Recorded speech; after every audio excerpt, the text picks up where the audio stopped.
see. It's drawing near. It's drawing near. Hey, Rishi. Hey, Rishi. Stop your gas. Stop your gas. Cut their profits. Cut their profits. Make them pay their tax. Make them pay their tax. Hey, Rishi. Hey, Rishi. Stop new oil. Stop new oil. Keep the carbon. Keep the carbon. In the soil. In the soil.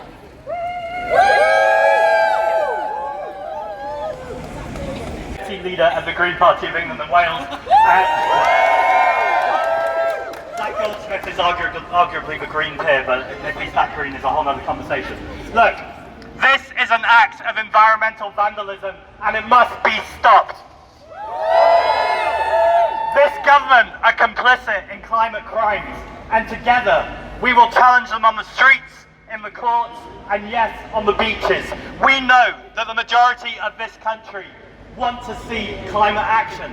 They know at the very least we can't make things worse. The idea that you would now open a new oil and gas field is beyond irresponsible, and it must be stopped.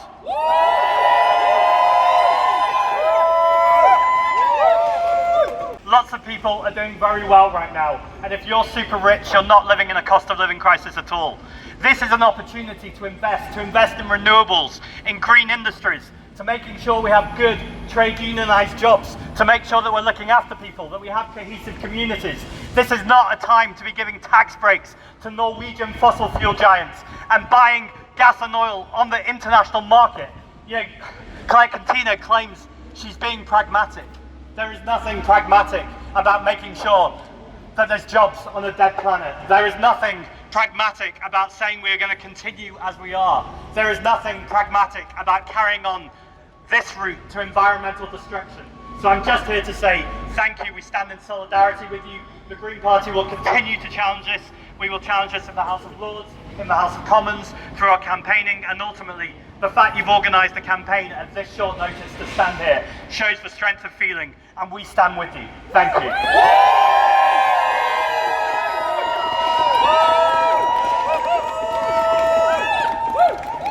Finally, I just wanted to say that they've got kind of three arguments. They say that this will create jobs. Well, we know this is a lie. In fact, the amount of jobs that they're looking at, it's about a third of that, and a lot of these are temporary jobs. Again, the much stronger argument is let's invest in jobs, in renewables, let's invest in solar and wind. Just a couple of weeks ago, we failed at an auction to even invest in offshore wind, so this government cannot even claim they're taking the climate crisis seriously. Second, they say this is about making sure that we're investing in our future. This is not the way you invest in the future. As I've already pointed out, this is both bad for the environmental crisis, but also this is bad for the nature crisis too. We often talk about climate, and so we should, and in fact this oil and gas field is amounted to the amount of emissions as the lowest income 28 countries all put together. We know there is mass injustice, and ultimately the people who face the worst brunt of the climate crisis are the people who are least resilient to deal with it and who have done the least to cause it. There is no environmental justice without social, racial and economic justice too, and we stand with that.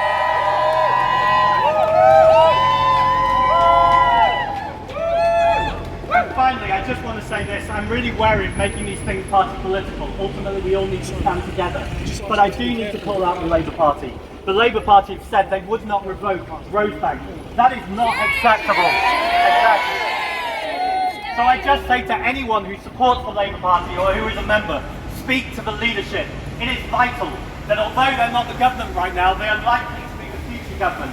They could end this today by ultimately creating investor uncertainty. They would not be spending this money on Rosebank if they knew a future government would not allow this to continue. So as far as I'm concerned, Keir Starmer and the Labour Party are as complicit as the government in this climate crime, and they could turn that around today and do the right thing. Thank you very much. Keep coming out there. We will stop this. Thank you.